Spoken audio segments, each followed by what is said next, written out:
Je voudrais te parler de la société Brix. C'est une application, un site internet, tu peux aller voir, c'est brix.co. Et en fait, ça te permet d'investir dans l'immobilier à partir de quasiment rien, à partir de 10 euros. À partir de 10 euros, tu peux investir dans l'immobilier et donc avoir des loyers, tu peux percevoir des loyers. En moyenne, ils annoncent sur leur site que tu peux toucher 11,83% d'intérêt.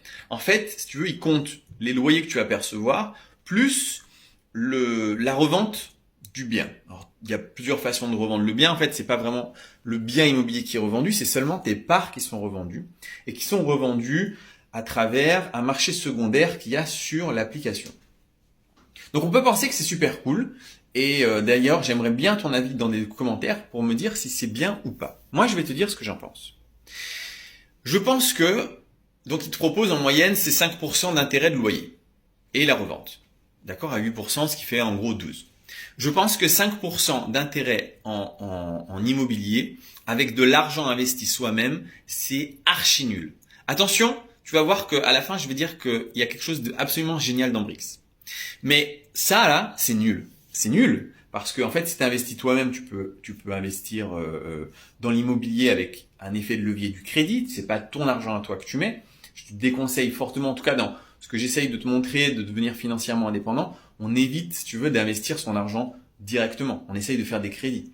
Et puis, aussi, une autre raison, c'est que 5% d'intérêt avec son argent propre, mais il y a plein de choses que tu peux faire qui sont beaucoup mieux. Beaucoup, beaucoup mieux. Et automatique, hein, la location de voiture automatique, tu vas être à 20, 30, 40% de rentabilité et pas 5.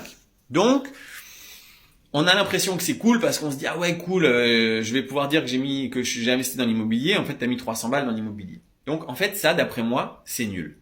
Par contre, et là, c'est intéressant. Ce qui est absolument génial, c'est ce que eux, ils font.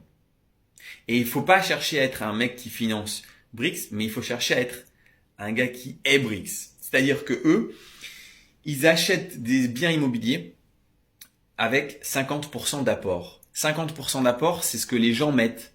D'accord? C'est les parties qui sont à vendre. Les autres 50%, c'est la banque qui investit. C'est la banque qui finance la société. Et donc, eux, qu'est-ce qu'ils sont en train de se faire? Ils sont en train de se créer un patrimoine gigantesque immobilier qui s'autofinance avec zéro. Ils n'ont pas mis d'argent de leur poche. D'accord? Sur les investissements immobiliers, ils mettent pas d'argent de leur poche. C'est 50% de gens qui mettent leur apport à eux. Et là, par contre, c'est absolument génial. Et c'est ce que je t'encourage à faire toi-même, c'est-à-dire à être porteur d'un projet et à ce que la situation financière ou l'argent de l'autre puisse te permettre d'investir dans l'immobilier. Tu vois un petit peu ce que je veux te dire ou pas? Dis-moi dans les commentaires, s'il te plaît.